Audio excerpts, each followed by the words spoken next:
For the past year, a curious idea has been quietly and sometimes loudly making the rounds across the world. Scroll through the social media, watch a few viral videos, or read certain headlines, and you will hear a dramatic claim repeated again and again. The US dollar is finished, its days as the world's reserve currency are numbered. It sounds sensational, it sounds historic, and it certainly sounds believable in an age of shifting geopolitics and economic uncertainty. But is it actually true? Welcome to globalheadwinds.com.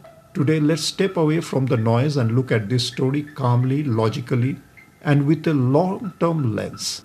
To begin with, the term de-dollarization is often used very loosely. In reality, it carries two very different meanings. The first is about the usage. Is the dollar being used less frequently in the global trade and financial transactions? The second is far more dramatic. Is the dollar being replaced by another currency altogether? Most social media narratives conveniently blend these two ideas and present them as one inevitable outcome.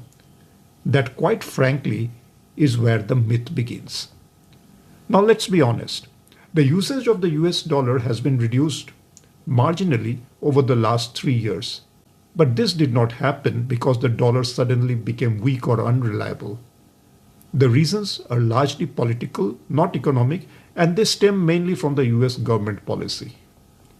For decades, the United States has relied heavily on economic sanctions as a foreign policy tool. 30 or 40 years ago, this had little impact on the dollar. Global financial flows were smaller, simpler, and less interconnected. Today, the world is very different. When large economies like Russia or major energy producers like Iran are sanctioned, they are effectively cut off from using their dollar reserves. Billions of dollars get frozen overnight. Those dollars stop circulating. And when fewer dollars are transacted, it creates the illusion that the world is moving away from the dollar. This is the spark that fuels the de-dollarization narrative. But reduced usage is not the same as replacement. So the obvious question arises, if the dollar were to be replaced, by whom? Many point to China and its currency, the renminbi. On paper, it sounds logical. China is the world's second largest economy and has grown at a breathtaking pace over the last few decades. Yet in reality, China itself is not very aggressively pushing the renminbi to become the world's reserve currency. There are two very clear reasons for this. First, the Chinese economy, while large, is facing its own structural headwinds.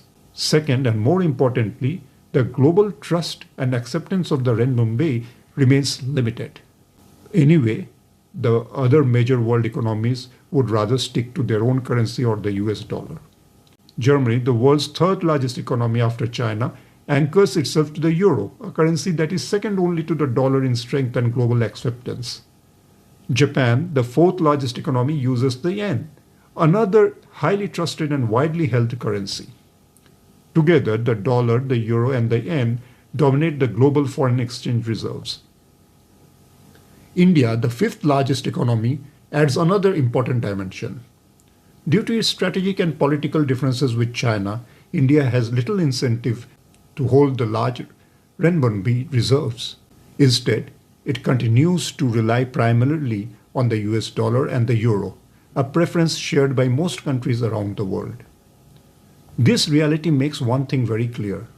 Under current political and economic conditions, and likely for at least the next decade, the US dollar remains the king. But why does the dollar enjoy this privilege?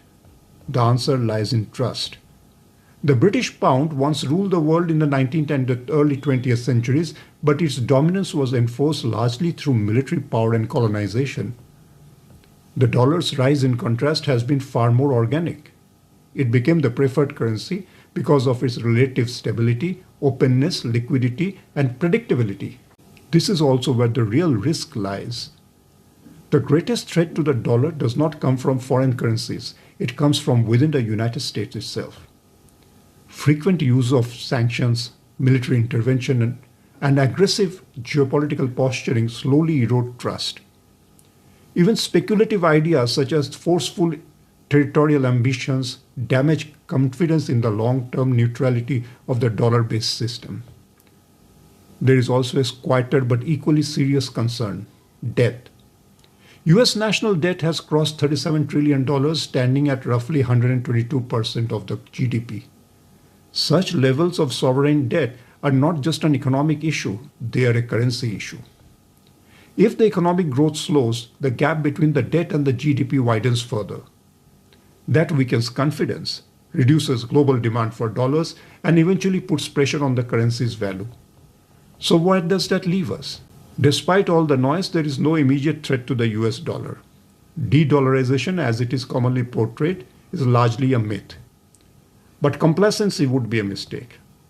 At globalheadwinds.com, we believe that the future of the dollar will be decided not by rival currencies, but by the policy choices made in Washington.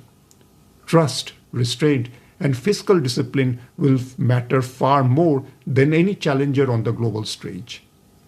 The dollar's crown is still firmly in place. Whether it remains there depends on how wisely it is guarded.